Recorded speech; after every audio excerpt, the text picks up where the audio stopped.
My mother was a wonderful woman. This is not a story about that.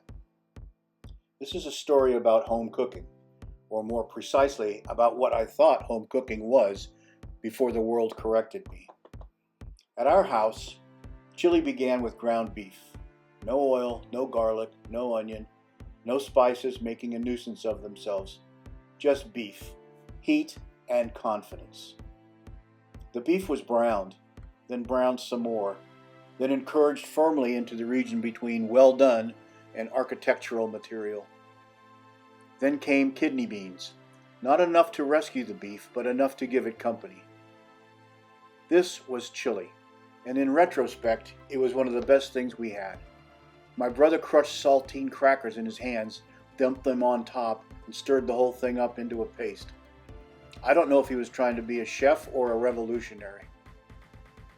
Years later, I discovered that chili could have color, and smell, and seasoning.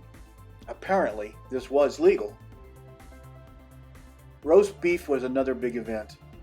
A real roast went into the oven, which, as far as I could tell, had been set somewhere between High and Old Testament. When it came out, it had surrendered all moisture, most dignity, and any remaining connection to the animal kingdom. It was served with instant mashed potatoes and canned peas. I hated those peas. Sometimes I buried them deep in the trash when no one was looking. That was my first experience with covert operations. Only much later did I learn that roast beef could be tender, pink, sliced into medallions, and served with something called sauce. At our table, sauce would have required a hearing.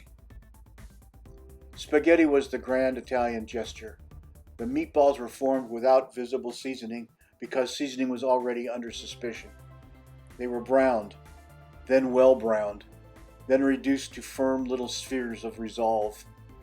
Tomato paste went in, then Chianti. This gave the operation a touch of continental sophistication, though the meatballs remained unconvinced.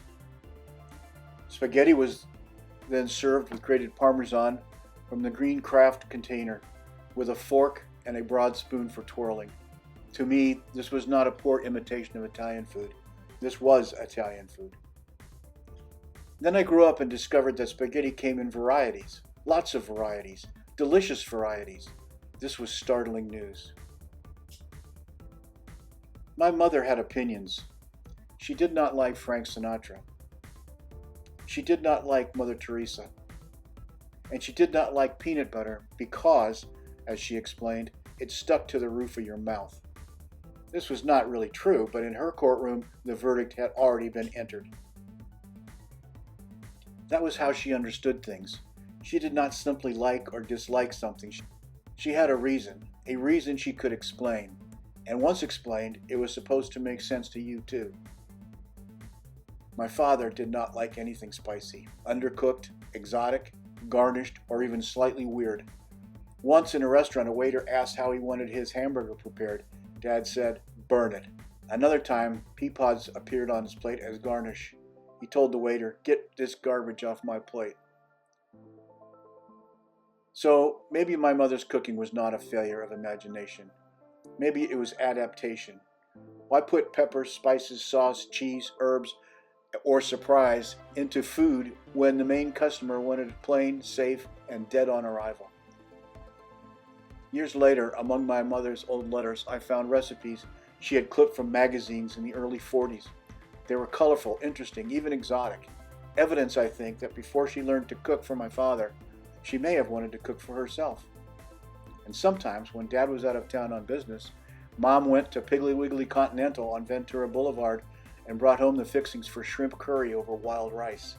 So I laugh about the chili, the roast beef, and the spaghetti. I should. They were funny, but they were also meals she made when she was trying. Some people cook beautifully because they love invention. My mother cooked plainly because invention would have been wasted at our table. What looked like bad cooking may have been something else: economy, adaptation, and service to the people she was feeding. And for a long time, I did not know the difference. I only knew that when chili, roast beef, or spaghetti appeared, Mom had made an effort. And in our house, that made it special.